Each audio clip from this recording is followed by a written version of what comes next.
뉴스 시작합니다. 저는 동정민입니다. 미국과의 관세 협상이 참 쉽지가 않습니다. 미국이 내일 미국에서 예정됐던 2+2 통상 협의를 돌연 취소했습니다. 그런데 통보 시점도 형식도 매우 일방적입니다. 출국 직전에 통보하면서 우리 장관은 공항까지 갔다가 발길을 돌려야 했고 통보 형식도 메일 한 통이었습니다. 베선트 재무장관에게 긴급 일정이 생겼다는 이유라지만 이 동맹국이 하는 처사가 섭섭하기도 하고 이 협상 앞두고 길들이기 아닌지 의심도 들지요. 협상 시한 8일 앞두고 비상등이 켜졌습니다. 첫 소식 안건우 기자입니다. 구윤철 경제부총리가 굳은 표정으로 인천국제공항에서 나옵니다. 당초 구 부총리는 현지 시간 25일 미국 워싱턴 DC에서 여한구 통상교섭본부장과 함께 미국과 2+2 통상협의를 할 예정이었습니다. 하지만 카운터 파트너인 스콧 베선트 미국 재무장관이 출국 1시간 25분 전에 일방적으로 일정을 취소하면서 공항에서 발길을 돌리게 된 겁니다. 미국 측의 통보는 이메일 한 통이 전부였습니다. 긴급한 일정 때문에 안 된다, 어렵다. 그래서 빠른 시간 내에 가능한 때가 언제냐라는 걸 갖다가 물어보면서 연락이 와서. 기획재정부 관계자는 미국 측이 미안하다는 문구를 이메일에서 2번 반복했다면서도 구체적인 날짜를 명시하지 않아 부총리도 출국을 취소할 수밖에 없었다고 설명했습니다. 미국 측의 일방 취소 통보를 두고 동맹국에 대한 존중이 없는 외교적 결례라는 지적이 나옵니다. 장관급이 움직이는 건데 이메일로 이렇게 해가지고 하는 게 굉장히 무례한 일이죠. 정부 관계자는 미국 측이 설명한 긴급한 일정은 베선트 장관의 지극히 개인적인 일로 보인다며 협상 연기일 뿐 취소는 아니라고 설명했습니다. 채널A 뉴스 안건우입니다. 방금 전 미국을 방문했던 위성락 국가안보실장이 귀국했는데 위 실장도 마크 루비오 국무장관을 만나지 못했습니다. 취재를 해보니 미국은 소고기보다 쌀 시장 개방을 강하게 요구하는 것으로 전해졌습니다. 이상원 기자의 단독 보도입니다. 위성락 대통령 국가안보실장이 나흘간의 미국 방문을 마치고 오늘 오후 귀국했습니다. 지금 한미 간의 현안 협상이 막바지에 꽤 중요한 국면에 있습니다. 제가 한미 관계의 전반, 그러니까 무역, 통상, 안보, 동맹 전반에 걸쳐서 총론적인 협의를 하는 것이 필요하다. 방미기간 위 실장은 마코 루비오 미 국무장관과 만나지 못한 것으로 확인됐습니다. 백악관 면담 직전 트럼프 미 대통령이 루비오 장관을 긴급 호출해 만나지 못했고 유선으로는 협의했다는 게 대통령실 설명입니다. 대신 다른 고위급 인사를 잇따라 만나고 루비오 장관도 3차례 사과했다고 밝혔습니다. 루비오 국무장관 겸 국무안보보좌관뿐 아니라 베이커 국가안보보좌관 겸 부통령, 러트니 상무장관, 그리고 후커 국무부 정무차관 등 다양한 인사와 협의를 가졌고요. 미국은 관세 협상에서 30개월령 이상 소고기 수입보다 쌀 시장 개방을 강하게 요구하고 있는 것으로 취재됐습니다. 외교 소식통은 협상 분위기가 그리 좋지 못하다며 미 측은 쌀 시장 개방에 방점을 두고 있고 바이오 산업 개방도 요구하고 있다고 말했습니다. 여당은 또다시 농업이 희생되는 것 아니냐 하는 우려를 국회뿐 아니라 농민들도 상당히 많이 하고 있다고 개방에 반대하고 있습니다. 위 실장은 이번 방미에서 한미 정상회담 일정을 확정하지 못한 것으로 전해집니다. 최소한 일본 수준의 협상을 이끌어낼 수 있을지 주목됩니다. 채널A 뉴스 이상원입니다. 자, 2+2 협의 아무리 그래도 이 출국 직전에 이메일로 취소 통보한 건 너무하다 싶죠. 그래서 취소하면서 미국에서 보낸 이메일에 뭐라고 적혀 있었는지 워싱턴 최주현 특파원이 취재를 해봤습니다. 한미 2+2 통상협의를 앞두고 미국 측의 취소 통보는 이메일을 통해 이뤄졌습니다. 메일 내용을 확인한 결과 미국 측은 일정이 충돌했다며 협상 일정을 재조정해야 할 것 같다고 밝혔습니다. 이어 완곡한 사과와 함께 조만간 꼭 만날 수 있도록 일정을 조율하자는 내용도 포함됐습니다. 현지 시간 25일 예정된 우리 정부와 2+2 협상 시간에 다른 일정이 있어서 만날 수 없다고만 밝힐 뿐 가장 중요한 취소의 이유는 구체적으로 언급하지 않았습니다. 발신자도 스콧 베센트 재무장관이 아닌 장관 비서실 관계자로 돼 있었습니다. 정부 관계자는 베선티의 자세한 일정까지는 전달받지 못했다며 상황을 파악 중이라고 밝혔습니다. 한 정부 관계자는 채널A에 외교상 변수는 있지만 상호 관세 합의를 해야 하는 매우 중대한 시기에 메일로 갑작스럽게 통보받은 것은 이례적이고 아쉬운 것이 사실이라며 빨리 다시 일정을 잡는 것이 우선이라고 밝혔습니다. 이런 가운데 블룸버그 통신은 미국 정부가 한국에도 일본과 유사한 수천억 달러의 대미 투자 기금 조성과 자동차 포함 15% 관세 설정 구조를 제안했다고 보도했습니다. 미국 현지에서는 관세 유예 마감 기한이 임박한 가운데 한국이 극심한 압박에 직면하고 있다는 분석이 나오고 있습니다. 워싱턴에서 채널A 뉴스 최주현입니다. 자, 안 기자, 경제산업부 우영기 기자 나왔습니다. 자, 일방 취소 왜? 지금 앞서 리포트 보면 좀 너무하다, 외교적 결례 아니냐, 이런 해석들이 많네요. 대체 왜 미국은 갑자기 취소를 한 겁니까? 네, 일단 오늘 오전 상황부터 한번 살펴봐야 될 것 같습니다. 구윤철 경제부총리의 출국 예정 시간은요, 오전 10시 25분이었습니다. 그런데 미국에서 회동을 취소하겠다면서 기재부에 이메일을 보낸 시각이 오전 9시였습니다. 그러니까 불과 1시간 25분 전에 연기 통보를 한 겁니다. 구 부총리를 기다리던 취재진도 9시 반쯤에서야 이 사실을 알고 허탕을 쳤고요. 장관의 긴급 일정이라면서도 전화도 없이 출국 1시간 25분 전에 이메일만 달랑 보냈다. 개인적인 관계에서도 선뜻 이해하기 힘든 태도죠. 자, 우리 정부에서는 뭐라 그래요? 어떤 일단 반응이에요? 우리 정부는 미국 측의 속내 파악에 좀 나서는 모양새입니다. 그러면서도 이 협의가 연기된 것이지 취소된 건 아니다, 이런 입장입니다. 정부 관계자는요, 스콧 베선트 재무장관에게 지극히 개인적인 일이 있어서 연기된 걸로 보인다, 이렇게 말했는데요. 한마디로 한미 관세 협상엔 큰 문제가 없다, 이런 입장입니다. 특히 미국 측이 취소 통보 메일을 보내면서 진지한 사과라는 영문 표현까지 써가면서 여러 차례 사과했고 또 조속한 시일 내에 일정을 다시 잡자, 이렇게 말한 부분을 주목하고 있습니다. 그러면서 김정관 산자부 장관이라든지 여한구 통상본부장의 협상 일정은 그대로 진행된다, 이런 입장입니다. 근데 좀 보면 이제 좀 우려되는 대목들이 이제 유성락 국가안보실장이 지금 방금 전 귀국을 했는데 역시나 뭔가 손에 쥔 건 아직 밝히지 않아서 그런지 겉으로는 보이진 않거든요. 네, 위성락 국가안보실장이 나흘간 방미 기간을 가지지 않았습니까? 그런데 루비오 미 국무장관을 결국 만나지 못하고 귀국을 한 겁니다. 다만 대통령실에서는 유선으로 충분히 협의를 진행했다, 이렇게 밝혔는데요. 사실 위 실장은 이른바 패키지 딜, 이 협상을 위해서 미국을 방문했습니다. 패키지 딜이란 이 단순 관세 협상뿐만 아니라 농수산물 개방이라든지 국방비 증액 등 통상과 안보를 망라한 협상을 말합니다. 하지만 대통령실이 구체적인 성과에 대해선 말을 아낀 걸 보면 이 패키지 딜에 대한 큰 진전이 없었다고 봐야 될 것 같습니다. 자, 결국은 이제 관세 협상이 어떻게 될 거냐, 어떤 영향을 미칠 거냐, 이런 것들 때문에 지금 주목을 하는 건데, 그랬다 보니까 이 미국 측이 뭔가 전략적으로 이렇게 좀 통보 일방적으로 취소하고 이런 거 아니냐? 그래서 제가 전문가들에게 좀 직접 물어봤습니다. 전형적인 트럼프식 협상 전략이다, 이런 분석을 내놨는데요. 조금 전 리포트에서 보셨듯 미국은 비관세 장벽 수용을 압박하면서 소고기보다는 쌀 시장 개방을 요구하는 것으로 전해졌죠. 또 이번에 일본은 5,500억 달러, 약 757조 원 규모의 대미 투자를 약속했는데요. 한국은 그 절반에 못 미치는 1,000억 달러의 현지 투자 계획으로 알려졌고요. 그러니까 실무 협상 단계에서 미국이 원하는 카드를 한국이 가져오지 않으니까 회동을 깨면서 압박을 가한다는 거죠. 한 전문가는요, 일본도 협상이 타결이 됐고 유럽도 협상이 임박한 상황이라면서 이 다급한 한국에 비해서 높은 협상력을 가지고 판 흔들기에 나선 것 아니냐, 이렇게 분석하더라고요. 일각에서는 이 베선트 장관이 25일에서 29일까지 트럼프 미국 대통령의 스코틀랜드 순방을 따라간다거나 아니면 28일에서 29일 스웨덴 스톡홀름에서 대중 협상에 집중하기 위해 취소했다는 해석도 나오는데요. 실제 다음 협상 날짜가 어떻게 지정될지는 더 지켜봐야 될 것 같습니다. 긴박한 7월 말이 될 것 같습니다. 아는 기자 우영기 기자였습니다. 다음 소식입니다. 강선우 후보자가 자진 사퇴하면서 정치권의 시선은 최동석 인사혁신처장을 향하고 있습니다. 야당은 물론 민주당 일각에서도 어려운 것 아니냐 이야기 나오는데요.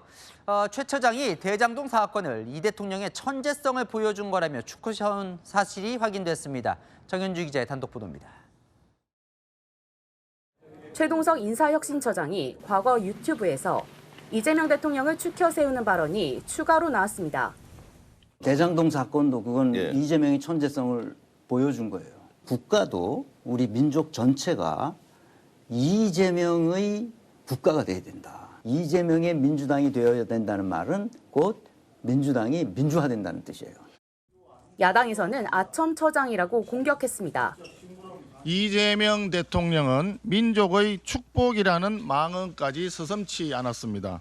최 처장은 인사혁신처장이 아니라 아첨혁신처장이라는 말입니까? 문재인 전 대통령을 원색 비난한 글이 계속 공개되면서 민주당에서도 부정적인 기류가 커지고 있습니다. 의뢰이 끝나면은 거기 출석한 사람들은 인사를 하고 나가요. 그냥 나가더라고요. 나 신문을 안 봐서 모르겠습니다. 저건 무책임한 거예요. 사과하고 국민들의 여론을 보자 이거예요. 한준호 민주당 최고위원도 능력면에 초점을 두다 보니 과거사 부분에 검증이 미흡한 부분도 없지 않다고 말했습니다. 당 관계자는 무조건 감싸는 게 득이 되지 않는다는 것을 경험하지 않았다며 최 처장에 대한 여론을 주시할 필요가 있다고 말했습니다. 하지만 대통령실은 최 처장에 대한 인사교체는 아직 검토하지 않는 분위기입니다. 채널A 뉴스 정현주입니다. 국민의힘은 강선우 후보자 낙마 기세를 몰아 이재명 정부를 더 몰아붙였습니다. 안규백, 정동현, 권오을 이 3명의 장관 후보자도 지명을 철회하라고 대통령실에 공문을 보냈습니다. 낙마한 강 후보자는 의원 자격도 없다면서 사퇴를 요구하며 윤리위 제소도 했습니다. 김민곤 기자입니다. 국민의힘 의원들이 강선우 더불어민주당 의원의 징계 요구안을 제출합니다. 보좌관을 사실상 머슴 부리듯이 하는 모습을 보여주었습니다. 전 국민이 분노했습니다. 이런 강선우 의원에게는 의원으로서의 자격이 없다고 판단했기에 어제 강 의원이 장관 후보자에서 자진 사퇴했지만 의원직 사퇴까지 요구하며 공세 수위를 더 올린 겁니다. 보좌진에 대한 변기 수리 지시, 사적 심부름 강요 등은 명백한 위법 행위라고 봅니다. 직장 내 괴롭힘 금지라고 하는 근로기준법 등 관계 법령을 정면으로 위반한 안규백 국방부 장관 후보자, 권오을 국가보훈부 장관 후보자, 정동영 통일부 장관 후보자의 지명 철회를 요구하는 공문도 보냈습니다. 수신자는 이재명 대통령으로 못 박았습니다.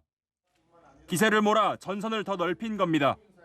혹여 지금과 같은 인사 시스템을 고집한다면 추락하는 지지율에는 브레이크가 없다는 것을 명심하십시오. 이재명 대통령은 오늘까지 이들 후보자 3명의 인사청문 보고서를 채택해달라고 요구했지만 야당이 위원장을 맡고 있는 상임위 3개 모두 오늘 열리지 않았습니다. 박찬대 민주당 의원은 이쯤 되면 인사청문회가 아니라 낙마몰이라며 저열한 정치에 책임을 묻겠다고 반발했습니다. 채널A 뉴스 김민곤입니다. 오세훈 서울시장과 전당대회 출마하는 안철수 의원이 만나 당 혁신 방안을 논의했습니다. 한동훈 전 국민의힘 대표도 불출마를 선언하면서 개혁 연대를 언급했는데요. 자, 국민의힘 반극우 연대 시동을 거는 것 아니냐 해석이 나옵니다. 백승현 기자입니다. 다음 달 전당대회를 앞두고 서울시청을 찾은 국민의힘 안철수 의원. 예. 아이고 어서 오세요. 예. 아이고 안녕하셨습니까? 하나만. 감사합니다. 카메라 한 번만 좀. 당 쇄신을 주장하는 한동훈 전 대표와 윤희숙 혁신위원장에 이어 오세훈 서울시장과도 만난 겁니다. 우리 당이 혁신을 해야지만이 지금 현재 대선 이후에 우리 당의 당원조차도 등을 돌리고 쳐다보지 않고 있는 이런 상황을 타개할 수 있다. 오 시장도 회동 직전 당이 특정 목소리에 치우친 밸런스 붕괴 상태라며 지금은 정권과 대선 패배의 책임자들이 물러서야 할 시점이라는 글을 올렸습니다. 강력한 인적 쇄신에 힘을 보태면서 김문수 후보의 불출마를 언급한 거라는 해석이 나옵니다. 오늘 전당대회 불출마를 선언한 한동훈 전 국민의힘 대표 또한 혁신을 거부하는 퇴행 세력에 맞설 개혁연대의 마중물을 퍼올리겠다고 말했습니다. 전환길 씨를 끌어안아야 한다는 김문수, 장동혁 후보 등에 맞서 오세훈, 안철수, 한동훈 등이 반극우를 고리로 한 개혁연대 조짐을 보이고 있습니다. 주진우 의원도 출마를 선언하며 구주류의 백의종군을 촉구했습니다. 잘못된 과거와의 단절은 필수입니다. 과거에 책임 있는 분들이 당을 앞장서서 이끌 수는 없다고 생각합니다. 한 전 대표 측과 오 시장 측 관계자는 생각이 다른 대목이 많지만 과거로 갈 수 없다는 큰 틀에선 공감한다고 했습니다. 채널A 뉴스 백승현입니다. 내란 특검의 칼끝이 한덕수 전 국무총리를 향했습니다. 자택을 압수수색했는데요. 한 전 총리 그동안 비상계엄을 만류했고 사전에 몰랐다고 주장을 해왔죠. 내란 특검은 다르게 보고 기소까지 생각하고 있다는데 그럼 어떻게 보고 있는 건지 김호영 기자가 취재했습니다. 수사팀이 한덕수 전 국무총리 집에서 압수물 상자를 들고 나옵니다. 오늘 압수수색 대상 어떤 것들 혹시 보셨나요? 안에 한 전 총리 계셨습니까? 내란 특검은 오늘 한 전 총리 자택과 국무총리 공관 등을 압수수색했습니다. 비상계엄 이후 한 전 총리가 압수수색을 받은 건 처음입니다. 한 전 총리 압수수색 영장에는 허위 공문서 작성과 위증 혐의가 기재된 걸로 알려졌습니다. 지난해 12월 5일 한 전 총리가 사후 작성된 계엄 선포문에 서명을 했다가 문제 소지가 있다며 폐기하도록 했다는 내용입니다. 특검은 윤석열 전 대통령 탄핵 심판 증언 내용도 거짓말이라고 의심하고 있습니다. 특별한 문건 받은 사실이 없습니까? 저는 특별한 문건을 받은 사실이 없습니다. 특검은 한 전 총리가 계엄 문건으로 보이는 서류를 살펴보는 영상을 대통령실 CCTV에서 확보했습니다.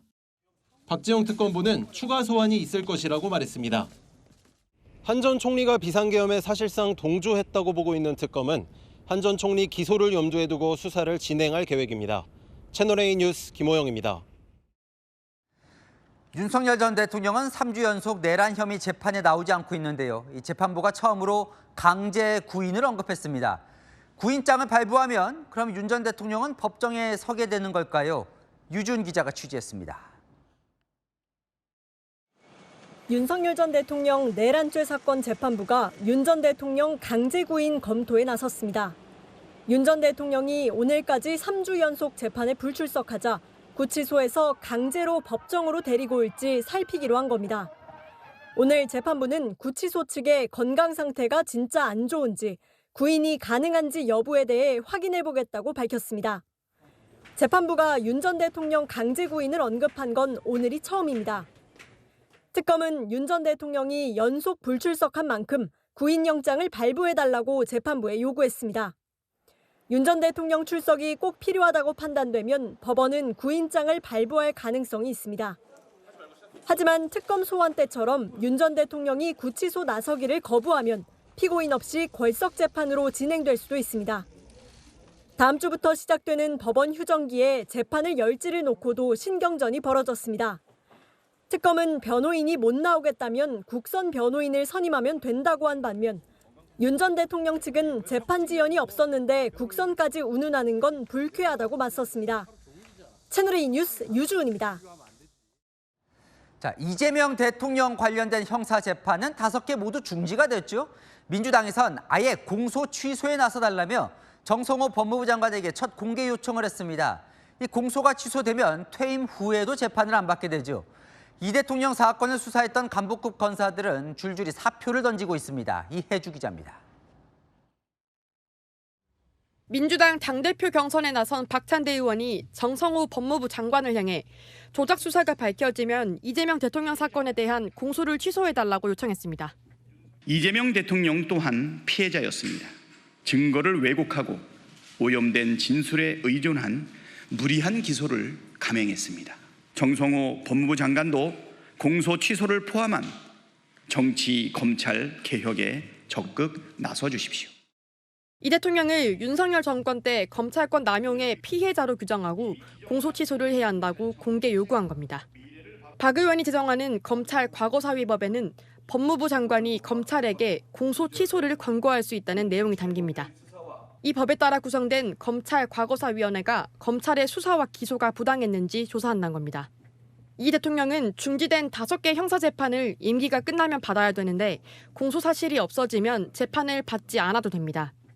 이런 가운데 대장동 대북 송금 의혹 사건 등의 수사를 지휘했던 검찰 간부들은 줄줄이 사의를 표명했습니다. 국민의힘은 하던 재판을 없애겠다는 것은 독재국가 선언이나 다름없다고 비판했습니다. 채널A 뉴스 이혜주입니다. 대통령실이 직권남용죄 남용을 막는 법 개정을 검토하겠다고 밝혔습니다. 공무원들의 적극 행정을 장려하겠다는 취지라지만 이 박근혜, 윤석열 전직 대통령들이 직권남용으로 수사를 받았죠. 그런 소지를 애초에 막으려는 것 아니냐는 해석이 나옵니다. 조민기 기자입니다. 대통령실이 직권남용죄 남용을 막는 법 개정에 나서기로 했습니다. 공무원이 권한을 남용한다는 개념이 추상적이라 공무원들의 적극 행정을 막는다고 봤습니다. 공무원들이 직권남용죄 수사로 인해서 위축되거나 경직되지 않도록. 하지만 국민의힘에선 이재명 대통령이 퇴임 이후를 대비하는 것 아니냐는 지적이 나왔습니다. 박근혜 전 대통령은 퇴임 이후 직권남용 등 혐의로 징역 20년을 선고받았고 윤석열 전 대통령도 직권남용 혐의로 재판을 받고 있기 때문입니다. 대통령실은 국회 입법 절차까지 100일 이내 마무리하겠다며 속도전을 예고했습니다. 정책 감사도 없애기로 했습니다. 요즘은 복지부동이 아니라 낙지부동이라고 붙어서 아예 떨어지질 않는다고 합니다. 공직자들 괴롭혀서 의혹을 꺾는 일이 절대로 없도록 해주시기 바랍니다. 윤석열 정부 시절 청와대 이전 등도 감사 대상이 되지 않을 가능성이 커졌습니다. 채널A 뉴스 조민기입니다. 네, 오늘 정말 더웠죠. 신호를 기다리는 그 잠깐 사이에 피부의 표면 온도가 41도까지 올라갈 정도였습니다. 지금도 이렇게 더운데 앞으로 더 뜨거워진다고 합니다. 김재혁 기자가 취재했습니다. 직장인들이 쏟아져 나오는 점심시간. 횡단보도를 건너는 시민들 대부분이 손에 양산을 들었습니다. 식사를 위해 근처에 나올 때도 미니 선풍기는 필수입니다. 시원한 음료수나 아이스크림으로 체온을 낮추고 한순간이라도 그늘을 찾아 차양막 아래 몸을 숨깁니다.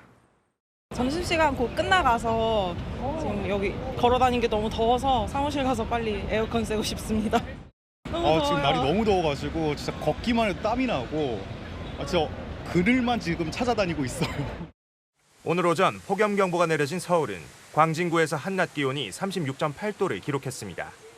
동남아시아에서 온 관광객조차 더위에 혀를 내두릅니다. I mean, I would like to get some ice cream, but it's really way too hot. I can't really walk around. Plus, I'm wearing long pants, so it's a bit tough, you know. Malaysia is really hot, but Korea is still hotter today. 숨이 턱턱 막히는 찜통 더위에 잠시만 걸어도 체온이 급격히 오릅니다. 횡단보도에서 신호를 기다리는 사이 체온이 얼마나 오르는지 측정해봤습니다. 시작할 때 쟀던 체온은 37.8도. 잠시 동안 신호 대기를 했는데도 체온이 41도까지 올랐습니다. 문제는 이번 주말까지 날씨가 계속 뜨거워진다는 겁니다. 이달 초 역대급 폭염을 몰고 왔던 이중 열돔이 또다시 한반도에 열을 가둬두기 때문입니다. 기상청은 서울은 내일 한낮에 37도까지, 모레는 38도까지 오를 걸로 내다봤습니다. 채널A 뉴스 김재혁입니다. 네, 유럽도 40도까지 치솟는 폭염에 힘겨운 여름을 보내고 있습니다. 열기로 달궈진 지표면은 무려 50도를 넘었다는데요. 이현재 기자입니다. 그리스 수도 아테네의 국회의사당 앞. 땀을 흘리며 경비를 서고 있는 요원의 얼굴을 다른 경비원이 닦아줍니다. 이들은 푹푹 찌는 한낮에도 긴팔과 스타킹으로 된 제복을 입고 조각상처럼 서 있어야 하기 때문에 땀을 닦을 수가 없습니다. 한낮 기온이 40도까지 치솟는 폭염 속에 아테네 도심 곳곳을 열화상 카메라로 촬영해 봤더니 햇빛이 닿는 표면마다 열기로 새빨갛게 달아오른 모습이 포착됐습니다. 대표 관광지 아크로폴리스는 보름째 오후 1시부터 5시까지 폐쇄 중입니다. 관광객들은 아예 새벽에 움직입니다. We had to wake up at 5 o'clock, start our traveling early. 유럽에서 40도를 웃도는 폭염이 한 달째 이어지는 가운데 특히 포르투갈, 스페인 등 남부가 심각합니다.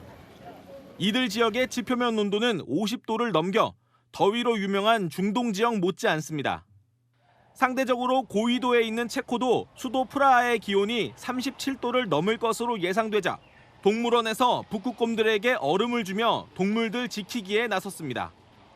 전문가들은 초여름 더위로 달아오른 바다의 열기가 빠져나가지 못하면서 찜통 더위가 계속되고 있다고 분석했습니다. 채널A 뉴스 이현재입니다.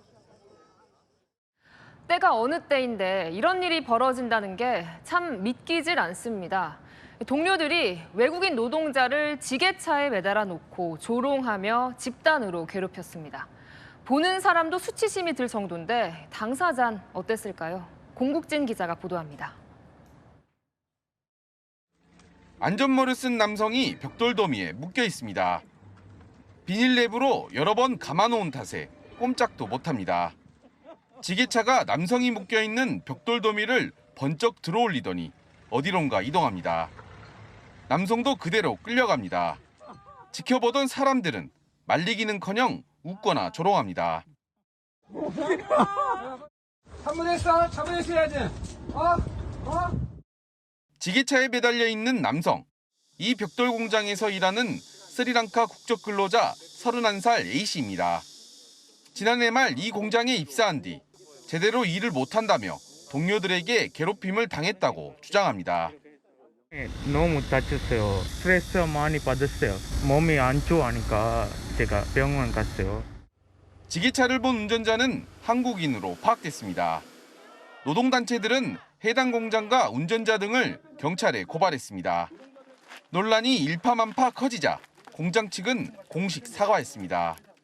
무조건 우리 회사 내에서 그런 사태가 생긴 것에 대해서는 저희가 잘못했다고 하고, 이재명 대통령은 사회적 약자에 대한 인권 침해를 엄단하겠다고 강조했고 고용노동부도 조사에 착수했습니다. 채널A 뉴스 공국진입니다. 지적 장애가 있는 20대 남성이 길거리에서 폭행당했는데 가해자 다름 아닌 누나 부부였습니다. 지속적으로 학대한 정황도 포착됐습니다. 오세정 기자가 단독 취재했습니다. 젊은 남성이 무언가에 쫓기듯 맨발로 골목길에 나오자 누군가 이 남성에게 신발을 던집니다. 잠시 뒤 경찰이 출동해 담배를 피우는 젊은 부부와 대화를 나눕니다. 길거리에서 사람이 주먹으로 맞고 있다는 신고를 받고 출동한 겁니다. 경찰은 폭행당한 20대 남성을 파출소로 데려가 조사했고 남성과 함께 사는 누나 부부가 킥보드로 때리는 등 폭행을 가했다는 진술을 확보했습니다. 경찰은 다시 출동해 근처 식당에서 밥을 먹고 있던 누나 부부를 체포했습니다. 부부는 경찰 조사에서 동생이 말을 안 들어서 짜증났다는 취지로 진술한 것으로 전해졌습니다.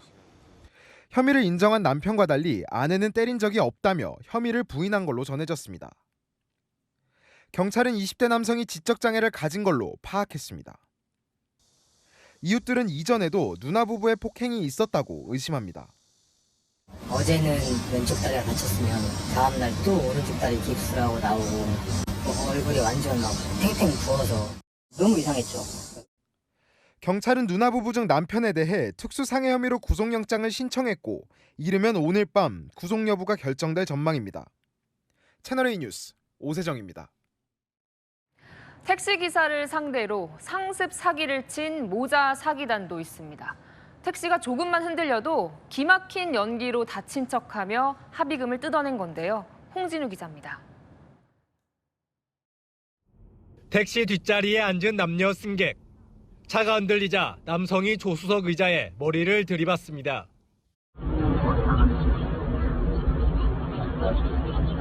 천천히 가자고요. 이들은 난폭 운전 때문에 다쳤다며 합의금을 요구했고 결국 택시기사는 20만 원을 건넸습니다. 또 다른 택시. 택시가 좌회전을 하자 휴대전화를 보던 남자 승객이 쓰러집니다. 역시 난폭 운전으로 다쳤다며 합의금을 받아냈습니다. 지난달부터 드러난 사례만 9번. 이 중 택시기사 7명이 260만 원을 건넸습니다. 피해 입은 사람이 더 많이 있다고. 한강에서요. 그 표현을 어떻게 해야 될지 모르겠는데. 보험 사기가 의심된다는 신고가 빗발쳤고 경찰이 붙잡은 이들은 50대 어머니와 20대 아들이었습니다. 아들이 택시에서 부딪혀 통증을 호소하면 엄마가 중재하는 척하며 합의금을 챙기는 수법을 썼습니다. 택시 기사들은 보험료 인상을 우려해 보험 처리 대신 현금으로 합의금을 건넨 것으로 파악됐습니다. 모자 관계고 일정한 직업이 없으신 분들이니까 경제적인 여유, 여건 등 여러 가지 사유로 현금을 지급받아서 편취한 그런 사건입니다. 경찰은 이들 모자를 사기 혐의로 검찰에 넘겼습니다. 채널A 뉴스 홍진우입니다. 술에 취한 운전자가 제 발로 경찰 지구대에 들어왔습니다. 바로 옆에 식당에 가려다 헷갈린 건데요. 뒤늦게 눈치채고 도망가려 했지만 이미 때는 늦었습니다. 김대욱 기자가 보도합니다. SUV가 경찰서 지구대 주차장으로 들어옵니다. 주차를 마친 뒤 차에서 내린 운전자. 웬일인지 비틀거립니다. 경찰이 다가가 용무를 물어보자 운전자는 당황한 듯 차를 타고 밖으로 나가려 합니다. 방문 민원 때문에 왔다. 그래서 안으로 잠깐 들어오시라 이렇게 말씀드렸더니 아니요 그냥 갈게요. 그 자리를 회피하려고. 수상한 낌새를 느낀 경찰. 차량 문을 열고 운전자를 끌어내린 뒤 음주 측정을 벌입니다. 역시나 이 운전자의 혈중 알코올 농도는 0.145%로 면허 취소 수준의 만취 상태였습니다. 알고 보니 술을 마신 뒤 식당으로 가던 길이었는데 지구대 옆에 있는 식당 주차장으로 착각하고 들어온 겁니다. 이곳에서 직진을 하면 식당가가 나오는데요. 하지만 운전자는 왼편에 있는 지구대 주차장으로 들어갔습니다. 운전자는 주거지 근처에서 술을 마신 뒤 800m가량 차를 몬 것으로 조사됐습니다. 경찰은 음주운전 혐의로 운전자를 검찰에 넘겼습니다. 채널A 뉴스 김대욱입니다. 50대 남성이 이웃이 사는 아파트 베란다에 불을 질렀습니다. 그 이유가 황당합니다. 이웃이 키우는 고양이가 쳐다봐서 기분이 나빴던 겁니다. 이서영 기자입니다. 아파트 베란다에서 시뻘건 불길이 솟아오릅니다. 화재 경보가 울리고 주민들이 대피하는 사이 복도는 연기로 가득 찼습니다. 나오세요, 바로! 대피 과정에서 주민 5명이 연기를 마시거나 발등이 골절되는 등 부상을 당해 병원으로 옮겨졌습니다. 주민들은 경찰의 방화가 의심된다고 진술했습니다.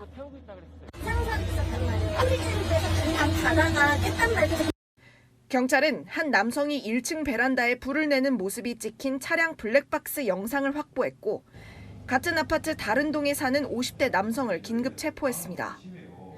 남성은 1층 베란다에 있던 종이 상자를 찢은 뒤 라이터로 불을 붙여 방화한 것으로 파악됐습니다. 남성은 경찰 조사에서 1층 집에서 키우던 고양이가 쳐다보자 기분이 나빴다며 불을 지른 이유를 진술한 걸로 전해졌습니다. 수사 결과 남성은 벽돌을 던져 신호를 기다리는 차량 2대를 부서뜨린 사실도 드러났습니다. 술 취해서 그랬고 원래 이렇게 고양이가 마음에 안 들었다고. 경찰은 방화치상과 재물손괴 혐의로 남성을 구속해 검찰에 넘겼습니다. 채널A 뉴스 이서영입니다. 사제총으로 자신의 아들을 살해한 60대 남성. 도대체 왜 그랬을까? 추측과 소문이 무성했는데요. 경찰 프로파일러 조사에서 범행 동기를 추정할 수 있는 내용을 일부 털어놨습니다. 김세인 기자가 단독 취재했습니다. 아들을 살해한 60대 남성은 경찰 프로파일러 조사에서 경제적 어려움을 구체적으로 주장했습니다. 가족의 회사에 직원으로 이름을 올려 급여로 월 300만 원가량 지원을 받아왔는데 지난해 어느 시점부터 지급이 끊겼다고 진술한 걸로 전해졌습니다. 이후로는 국민연금을 일시금으로 받아 생활해 왔다고도 주장한 걸로 전해졌습니다. 숨진 아들에 대해선 유일한 가족이 등을 돌려 배신감을 느꼈다고 진술한 걸로 전해졌습니다. 경찰 프로파일링 보고서에는 남성의 심리를 분석한 내용도 담겼는데 조사관들을 향해 나는 원래 착하게 살아온 좋은 사람이라는 말을 반복한 걸로 알려졌습니다. 경찰은 남성의 주장이 범행 동기가 아닐 가능성도 높다고 의심하고 오늘 오후부터 유족에 대한 참고인 조사를 진행했습니다. 남성의 금융계좌를 추적해 남성 진술의 신빙성도 검토할 예정입니다. 남성의 이런 주장에 대해 가족회사 측은 별도로 밝힐 입장이 없다면서 남성이 본사 직원으로 등재된 적이 없다고 밝혔습니다. 유족 측 입장을 듣기 위해 법률 대리인에게도 여러 차례 연락을 시도했지만 회신을 받지 못했습니다. 채널A 뉴스 김세인입니다. 네, 이걸 보고 누가 삼겹살이라고 생각하겠습니까? 여행지 바가지 논란 어제 오늘 일은 아니지만 이러면 누가 또 가고 싶을까요? 결국 울릉 군수가 사과했습니다. 강경모 기자입니다. 울릉도의 한 식당. 삼겹살 비계 양이 이게 맞나? 삼겹살 2인분을 주문했는데 하얀 비계가 절반이 넘습니다. 식당은 문제없다고 말합니다.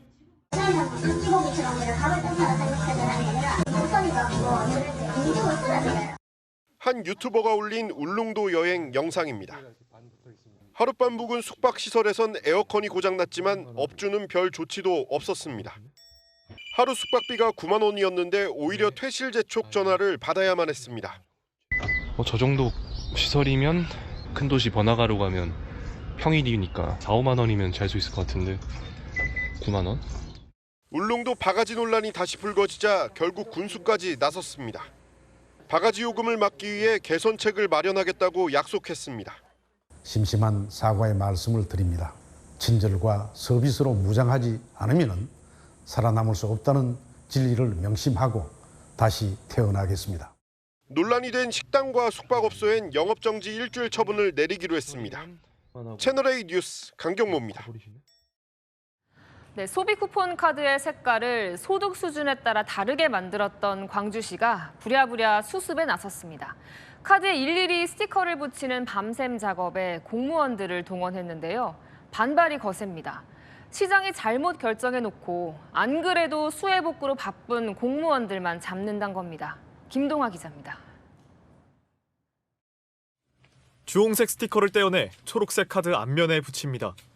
카드 일련 번호는 직접 펜으로 쓰고 카드 뒷면에도 주홍색 스티커를 부착합니다. 광주광역시에서 소비 쿠폰으로 지급하는 선불 카드입니다. 차상위 계층 카드는 초록색, 기초수급자 카드는 남색으로 지급해 논란이 일자 어젯밤 부랴부랴 색깔을 통일해 스티커를 붙이는 작업을 진행했습니다. 어제 오후 6시부터 각동 주민센터 공무원 약 400명이 동원됐습니다. 밤 9시부터 스티커 부착 작업을 시작해 일부 공무원들은 자정을 넘겨 귀가했습니다.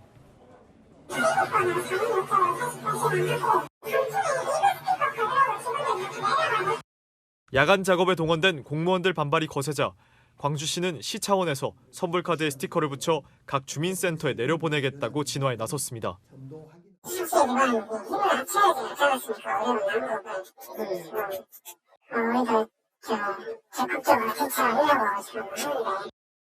하지만 공무원 노조까지 나서 강기정 광주시장에게 공식 사과를 요구하는 등 반발이 이어지고 있습니다. 채널A 뉴스 김동아입니다. 네, 서울 동대문구 주택가에 2m 깊이의 싱크홀이 생겨 주민 수십 명이 긴급 대피했습니다. 주민들은 10시간 전에도 집안이 침하됐는데 구청이 흙만 메웠다고 비판했습니다. 강보인 기자입니다. 골목길 한가운데 커다란 구멍이 뚫렸습니다.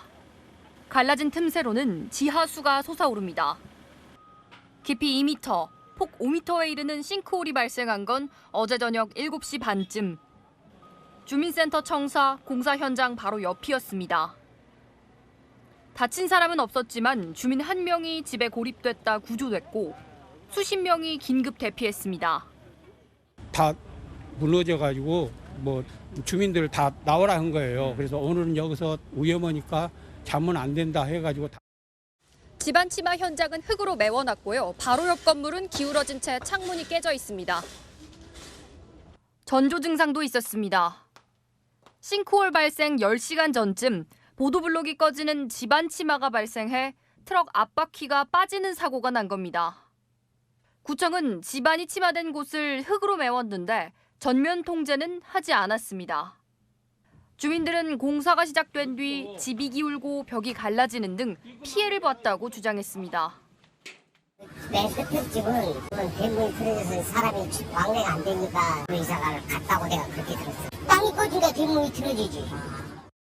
구청 측은 싱크홀 발생 원인에 대해 조사하겠다고 밝혔습니다. 채널A 뉴스 강보인입니다. 네, 몇천 원 아끼겠다고 꼼수를 부렸다. 수백만 원을 물어내야 할 수도 있습니다. 지하철 부정승차 이야기인데요. 단속을 피해 도망가는 승객, 그 뒤를 쫓는 영무원, 취재진이 따라가기도 숨가빴던 치열한 단속 현장을 송채은 기자가 현장 카메라에 담았습니다.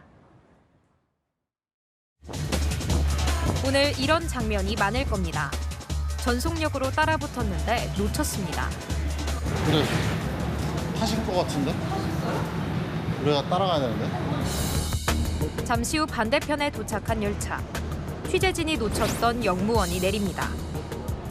출발 직전 열차에 올라 중년 남성 한 명을 붙잡아온 겁니다. 애인의 경로 우대권으로 상습적인 부정승차를 해온 남성입니다. 본인 쓰라고 발급해준 카드지, 그리고 남자친구분 쓰라고 드린 카드는 아니잖아요. 일단은 그러면은 그냥 규정대로 해서 처리할게요. 그러면 본인이 그렇게 해서 잘못했어요. 미안하다고 해요 좀. 아 진짜. 본인이 인정한 부정승차 횟수만 88회. 1,650원 승차비를 아끼려다 450만 원의 과태료를 내야 합니다. 또 뜁니다. 이번엔 중년 여성입니다. 저거는 지금 남자 카드로 나오는데? 오늘 처음 쓰셨어요? 진실 게임이 시작됩니다. 누구 카드예요 이게? 주우셨어요? 주신 것 같은데 저쪽에서 한 번도 안 썼는데. 그동안 쌓인 기록이 진실을 알려줍니다. 마지막으로 기회 드릴게요. 좀 썼어요. 많이 썼잖아요. 네? 근데 뭐 이렇게 당당하세요? 거짓말의 대가는 가혹합니다. 500만 원만 해줘요. 아니 제가 물건 한수 제가 흥정한 데가 아니잖아요. 500만 원만 해줘요. 500만 원만 해줘요 좀. 아무도 모르겠지 싶지만 한눈에 알아보는 법. 사장님 보여주세요. 나이가 어떻게 되세요? 65. 이거는 지금 청년 카드인데. 청년들만 사용하는 카드를 개찰구에 찍으면 이렇게 보라색 불이 들어오니 한눈에 부정승차를 알아봅니다. 지금 시간도 없는데 퇴근 시간이라 좀 하든가 그러면.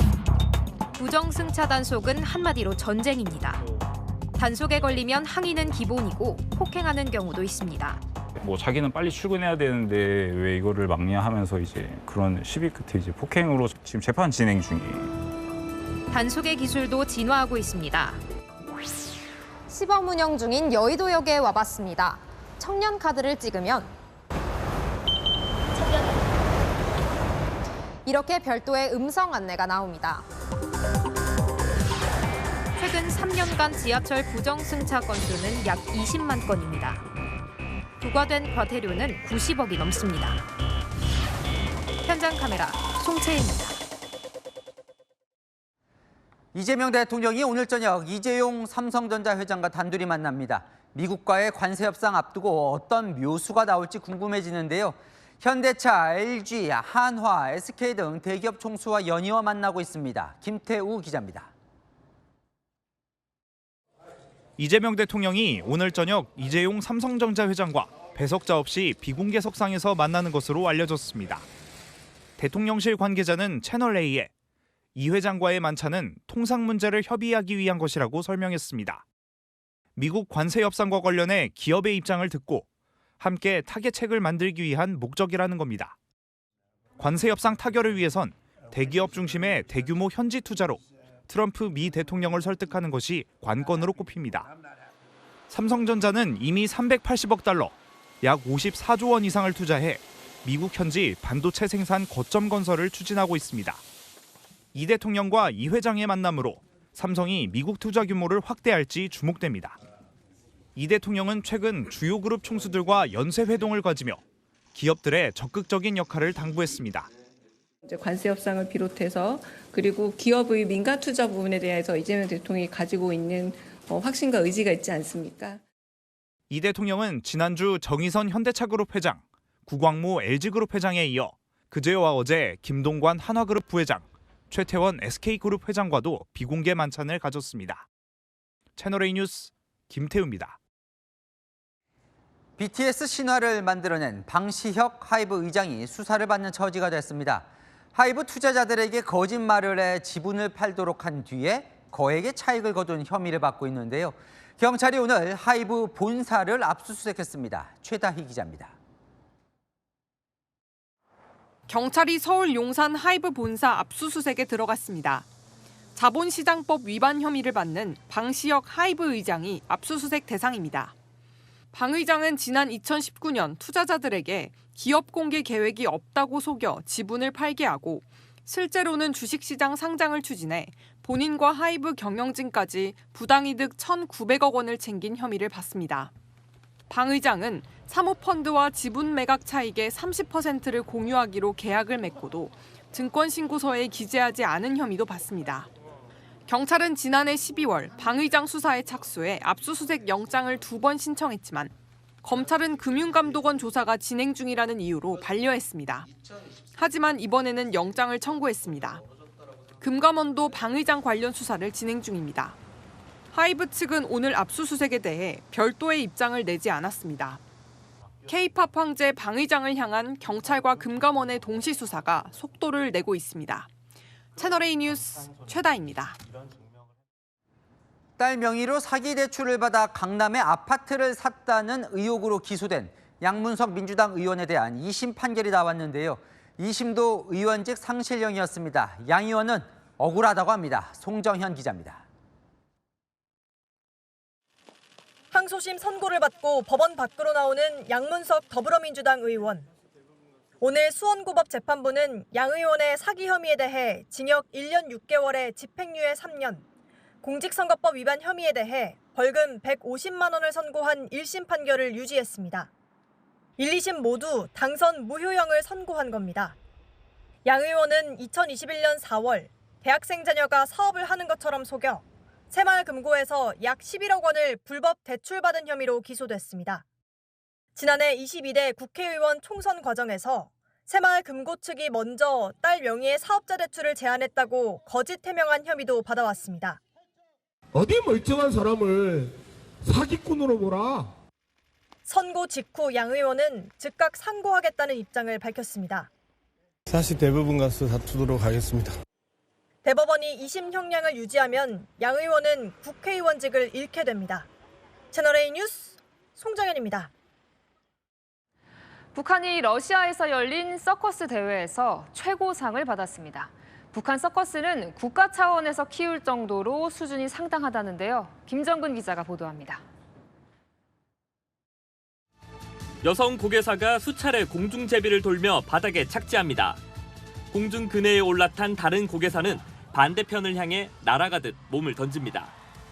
환상적인 공중 묘기에 관객들은 박수로 화답합니다.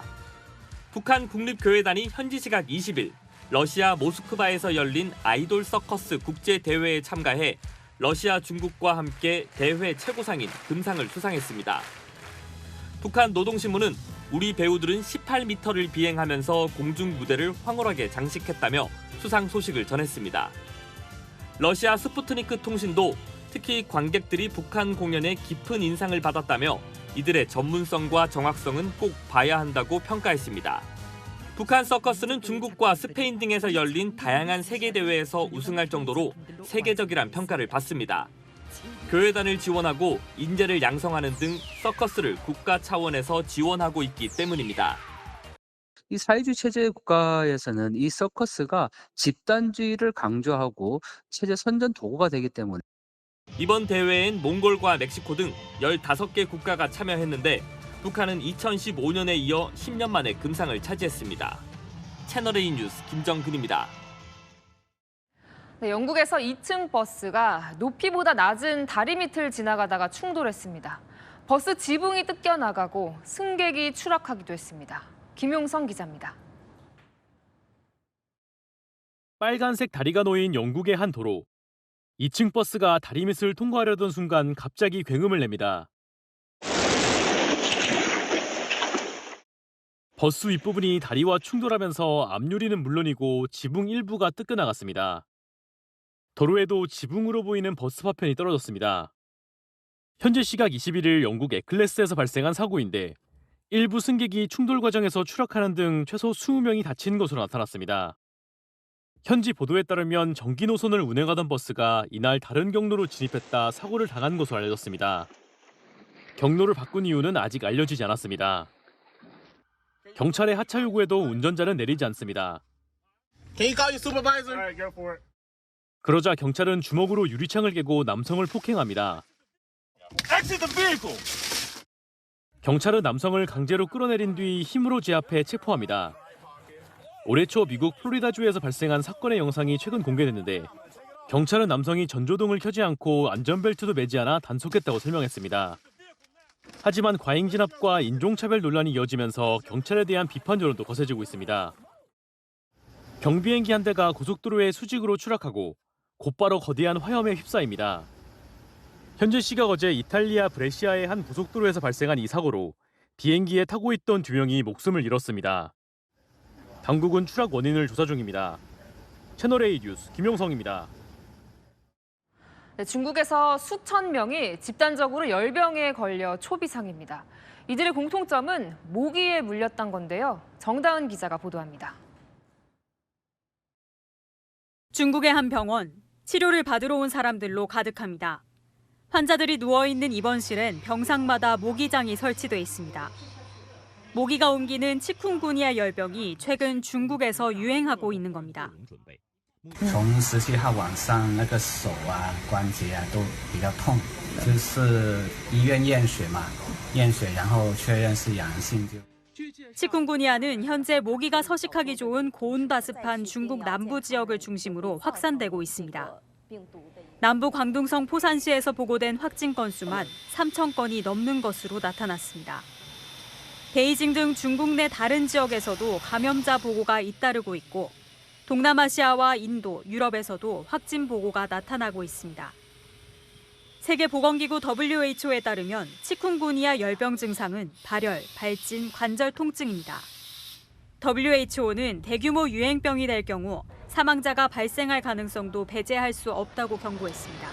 目前观察的主要是这些手关节的，因为手掌、手指、腕关节、踝关节，比较少呢这些大的关节。 치사율은 1%지만 아직까지 백신과 치료제가 없어 신생아나 고령자 등은 주의가 필요한 상황입니다. 채널A 뉴스 정다은입니다. 이럴 때 소비자들은 배신감을 느끼죠. 세상에서 가장 얇다고 홍보를 해온 중국 폴더블 폰.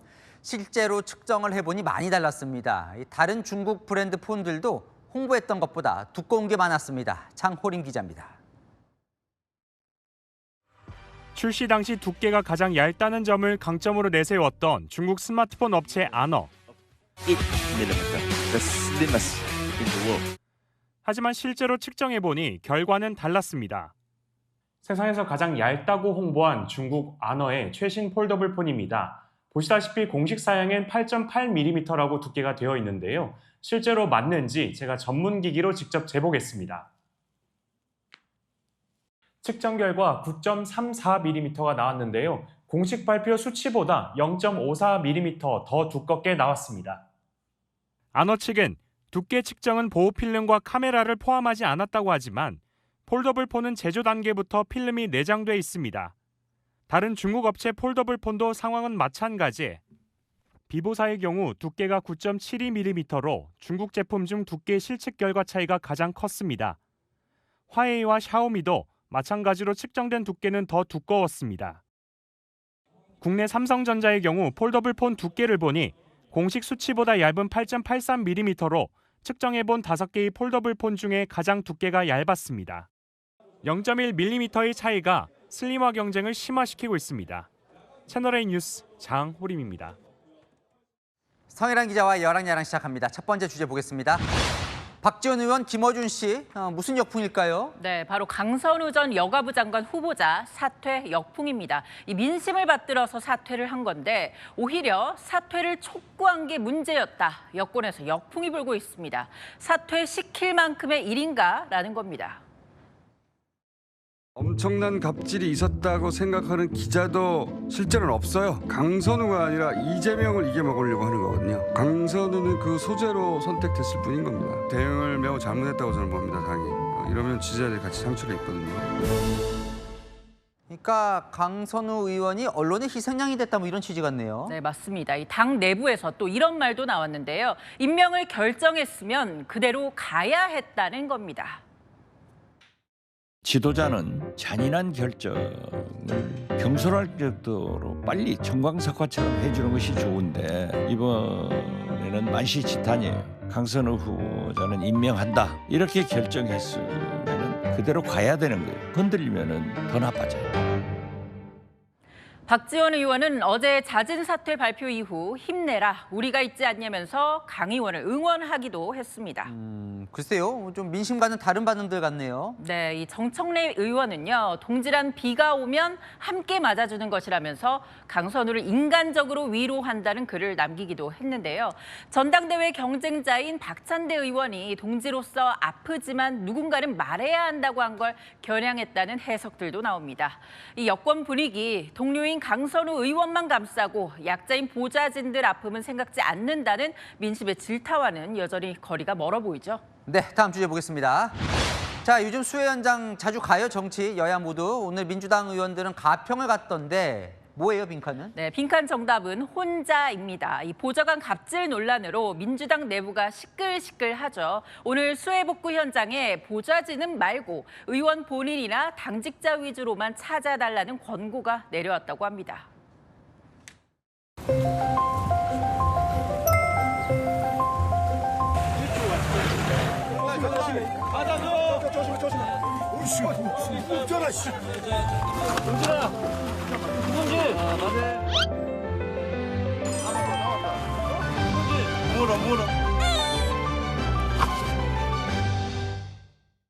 그동안 보좌진들 강제 동원한다 뭐 이런 말들이 있다 보니까 빼고 갔군요. 네, 보통 국회의원은요, 이 외부에 나갈 때 수행비서가 운전하는 개인 차량을 타고 이동하잖아요. 하지만 요즘 수해 현장 가는 길은 좀 다릅니다.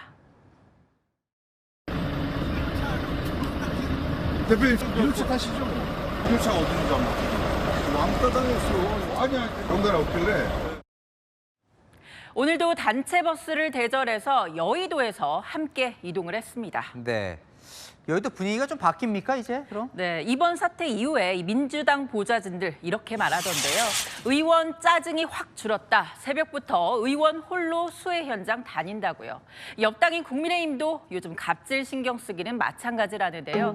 일 터지면 잠시 신경 쓰지 말고 이 보좌진 존중, 당연한 문화로 자리 잡길 바랍니다. 네, 지금까지 여랑야랑이었습니다. 전국이 온통 폭염경보로 뒤덮였습니다. 오늘 오전 10시를 기해 서울에도 폭염경보가 발효됐는데요. 오늘 한낮에 경기 안성과 경북 안동은 37.3도, 서울 광진구는 36.8도까지 올랐습니다. 이번 주말에는 올 최고 더위가 예고돼 있습니다. 내일 서울은 한낮에 37도, 토요일에는 무려 38도로 예상되는데요. 어린이나 노약자는 가급적 실내에 머물고 장시간 야외 활동은 삼가는 게 좋겠습니다. 밤사이 서울과 강릉 27도 등 도심과 해안에서 열대야가 이어지고요. 한낮에는 대전과 전주도 37도로 매우 뜨겁겠습니다. 내일 낮 동안 전국 자외선 지수 매우 높음, 제주는 위험 단계까지 오릅니다. 양산과 모자로 볕을 가리는 게 중요합니다. 당분간 맑은 하늘 아래 땡볕이 기승을 부리겠고요. 이번 주말 제주에만 비가 내릴 전망입니다. 날씨였습니다. 뉴스에 마칩니다. 시청해주셔서 감사합니다.